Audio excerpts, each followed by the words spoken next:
Hello everyone, welcome to Yasmin's Learning Corner. আজিৰ ভিডিঅ'ত আমি চাম ক্লাছ 8ৰ সায়েন্স বুকৰ চেপ্টাৰ 2 অনুজীৱ মিত্ৰ আৰু শত্ৰু। আজি আমি চাম চেপ্টাৰৰ সাৰাংশ। তোমালোকে কি শিকিলা তাৰ মানে হৈছে চেপ্টাৰৰ সাৰাংশ সামাৰি। তাৰ মানে গোটেই চেপ্টাৰটো কি মূল কথা আছে। প্ৰথম পইণ্টটো হৈছে অনুজীৱবোৰ অতি ক্ষুদ্ৰ আৰু ইহঁতক খালী চকুৰে দেখা পোৱা নাযায়। যিবোৰ অনুজীৱ আছে অনুজীৱসমূহক সদায় অনুবীক্ষণ যন্ত্ৰৰ তলতহে দেখিব লাগে, কাৰণ অনুজীৱৰ সাইজ বহুত বেছি সৰু হয়। আৰু আমি যেতিয়া চেপ্টাৰ পঢ়িছিলোঁ তেতিয়া কৈছিলোঁ যে স্কেলৰ মাজত যে সৰু সৰু যে দাগ থাকে তাৰো 10 ভাগৰ এভাগ সাইজ হয় অনুজীৱৰ, ইমান সৰু হয়।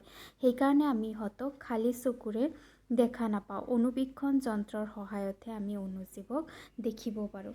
তাৰপিছত নাম্বাৰ 2 হৈছে ইহঁতে বৰফাবৃত অতি শীতল অঞ্চলৰ পৰা গৰম পানীৰ উহ লৈ আৰু মৰুভূমিৰ আৰ্দ্ৰ ভূমিলৈ সকলো ধৰণৰ পৰিৱেশত থাকিব পাৰে। এই যিবোৰ অনুজীৱ আছে অনুজীৱসমূহে যিকোনো পৰিৱেশতে থাকিব পাৰে। যিবোৰ পৰিৱেশত সাধাৰণতে জীৱসমূহ বহুত জীৱ জীয়াব নোৱাৰে তেনেকুৱা পৰিৱেশতো অনুজীৱসমূহে জীয়াই থাকিব পাৰে। বৰফে নোহোৱা কিয় বা বহুত ঠাণ্ডা পানীয়ে নোহোৱা কিয়, ইয়াৰ লগতে যদি ক'ৰবাত আগ্নেয়গিৰি উদগীৰণ হৈ আছে তাতো অনুজীৱ পোৱা যায়। যদি মৰুভূমি অঞ্চল য'ত বহুত কম পৰিমাণে জীৱ থাকে তাতো অনুজীৱে জীয়াই থাকিব পাৰে। অনুজীৱে যিকোনো পৰিৱেশতে জীয়াই থাকিব পাৰে। তাৰপিছত নেক্সট পইণ্টটো হৈছে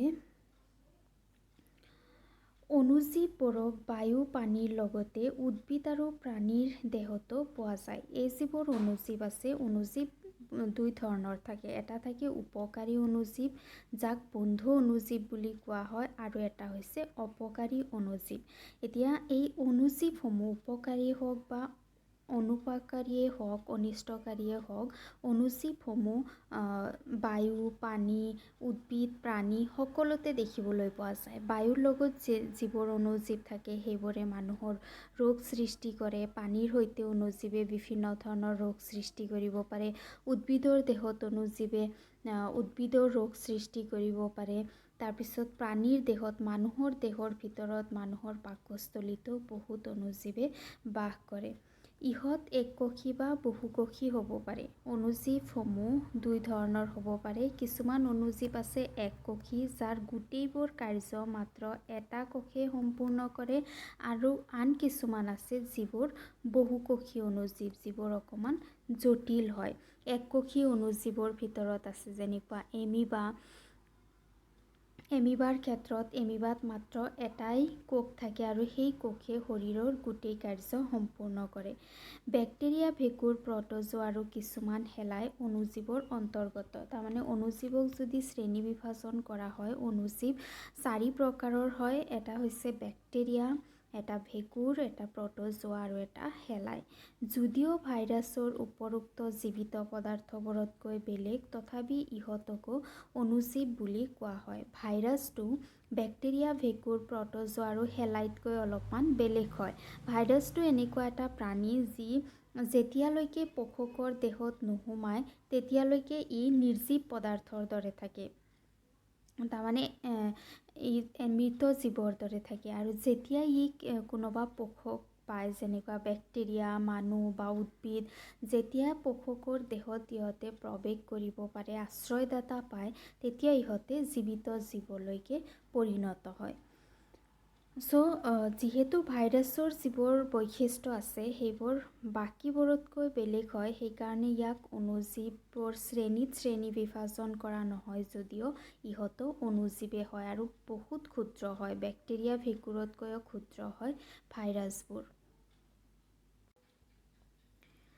নেক্সট পইণ্ট হৈছে ভাইৰাছ আন অনুজীৱতকৈ বহুত বেলেগ। ইহঁতে কেৱল পোষক জীৱ অৰ্থাৎ বেক্টেৰিয়া উদ্ভিদ বা প্ৰাণী কোষৰ ভিতৰতে বংশবৃদ্ধি কৰিব পাৰে।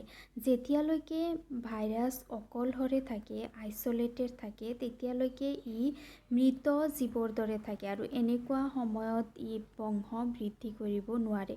আৰু যেতিয়া ইহঁতে পোষক পায়, উদ্ভিদেই হওক, প্ৰাণীয়ে হওক, বেক্টেৰিয়াই হওক, যেতিয়াই পোষকৰ দেহত প্ৰৱেশ কৰে তেতিয়া ইহঁতে বংশ বৃদ্ধি কৰিবলৈ আৰম্ভ কৰে। কিছুমান অণুজীৱ দৰৱ আৰু সুৰাৰ বাণিজ্যিক প্ৰস্তুতকৰণত ব্যৱহাৰ কৰা হয়। মই কৈছোঁ যে অণুজীৱ কি হয়, দুই ধৰণৰ হয়। এটা হৈছে মিত্ৰ আৰু এটা হৈছে শত্ৰু। সেই যিটো মিত্ৰ অণুজীৱ আছে, মিত্ৰ অণুজীৱৰ পৰা বহুত মূল্যৱান ঔষধ প্ৰস্তুত কৰিব পৰা যায়। যেনেকুৱা এটা উদাহৰণ হৈছে এণ্টিবায়'টিক। বেক্টেৰিয়াৰ দ্বাৰা হোৱা যিকোনো ৰোগ নিৰ্মূল কৰাৰ কাৰণে এণ্টিবায়'টিক আমি খাব পাৰোঁ। আকৌ সুৰা এটা বহুত বাণিজ্যিকভাৱে উন্নত এটা ব্যৱস্থা। সুৰা প্ৰস্তুতকৰণতো অণুজীৱ ব্যৱহাৰ কৰা হয়।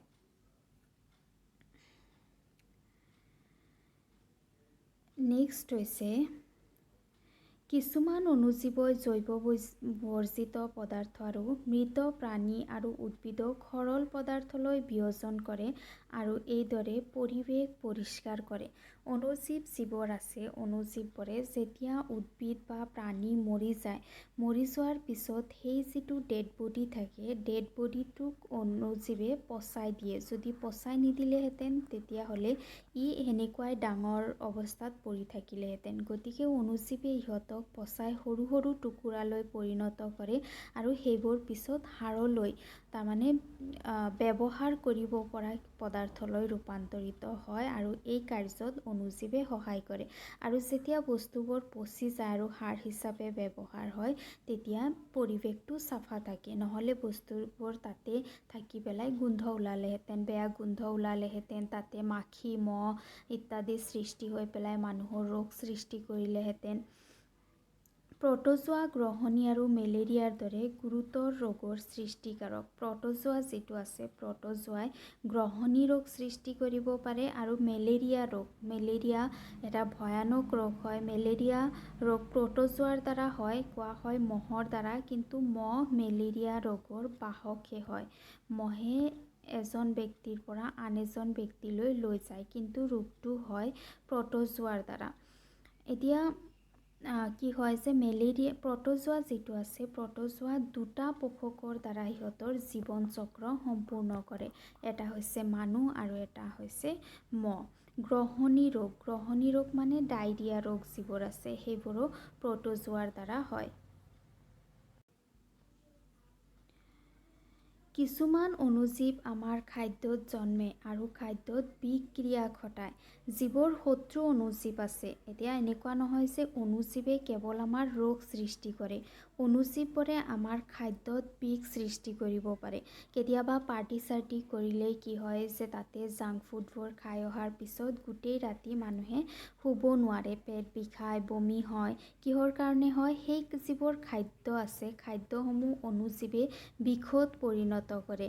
খাদ্যসমূহ অণুজীৱে বেয়া কৰি দিয়ে, যাৰ কাৰণে তেনেকুৱা বিষ থকা খাদ্য খোৱাৰ ফলত মানুহৰ বেমাৰ হয় আৰু মানুহৰ মৃত্যু পৰ্যন্ত হ'ব পাৰে। সেইকাৰণে কি কৰা হয় যে খাদ্যবস্তুসমূহক এনেকুৱা ঠাইত ৰখা হয় য'ত সোনকালে অণুজীৱে আক্ৰমণ কৰিব নোৱাৰে। অণুজীৱক সৃষ্টি হোৱাৰ কাৰণে এটা চুইটেবল কণ্ডিশ্যন লাগে, যেনেকুৱা ৰুম টেম্পাৰেচাৰ, অকণমান গৰম পৰিৱেশ লাগে, তাৰপিছত অকণমান সেমেকা ঠাই লাগে। গতিকে অণুজীৱৰ আক্ৰমণৰ পৰা ৰক্ষা কৰিবৰ কাৰণে খাদ্যবস্তুসমূহ ৰেফ্ৰিজাৰেটৰত ৰখা হয়। তাৰপিছত খাদ্যবস্তুত পানী থাকিলে পানীবোৰ শুকাই পেলাই ৰাখিব লাগে, কাৰণ পানীত অণুজীৱসমূহ সোনকালে সৃষ্টি হ'ব পাৰে। উৰহীজাতীয় উদ্ভিদৰ শিপাৰ টেমুনাত কিছুমান অণুজীৱ থাকে। ইহঁতে বায়ুমণ্ডলীয় নাইট্ৰজেনক মাটিত যৌগীকৰণ কৰিব পাৰে আৰু মাটিৰ উৰ্বৰতা শক্তি বৃদ্ধি কৰে। আৰু এইটো প্ৰক্ৰিয়াত এই দুটা জীৱে সহজীৱী হিচাপে বাস কৰি পেলাই এটাই আনটোক সহায় কৰে। এতিয়া বায়ুমণ্ডলত 78% নাইট্ৰজেন আছে আৰু নাইট্ৰজেন উদ্ভিদৰ কাৰণে অতি গুৰুত্বপূৰ্ণ। যদিও উদ্ভিদে বায়ুমণ্ডলৰ পৰা পোনে পোনে নাইট্ৰজেন গেছ ব্যৱহাৰ কৰিব নোৱাৰে। নাইট্ৰজেন গেছক এটা ব্যৱহাৰ কৰিব পৰা ফৰ্মত আনিব লাগে, তাৰপিছত শিপাই ইয়াক শোষণ কৰিব পাৰে। গতিকে এই ক্ষেত্ৰত যিবোৰ অণুজীৱ আছে, যেনেকুৱা ৰাইজোবিয়াম নাম শুনিছা, নষ্টক, এনাবিনা, নীল সেউজ চেলাই, এইবোৰ হৈছে একোটা অণুজীৱ যিবোৰে বায়ুমণ্ডলত থকা যি নাইট্ৰজেন আছে সেই নাইট্ৰজেনবোৰক ব্যৱহাৰ কৰিব পৰা ফৰ্মলৈ ৰূপান্তৰিত কৰে। যেনেকুৱা এটা উদাহৰণ হৈছে এমনিয়া। এমনিয়া হৈছে নাইট্ৰজেন থকা এটা পদাৰ্থ যাক উদ্ভিদৰ শিপাই ব্যৱহাৰ কৰিব পাৰে। চ' এই ক্ষেত্ৰত যিটো উৰহী গছ আছে, উৰহী গছক অণুজীৱে নাইট্ৰজেন যৌগীকৰণ কৰি পেলাই সহায় কৰে আৰু উৰহী গছে এই ক্ষেত্ৰত অণুজীৱবোৰক আশ্ৰয় দিয়ে।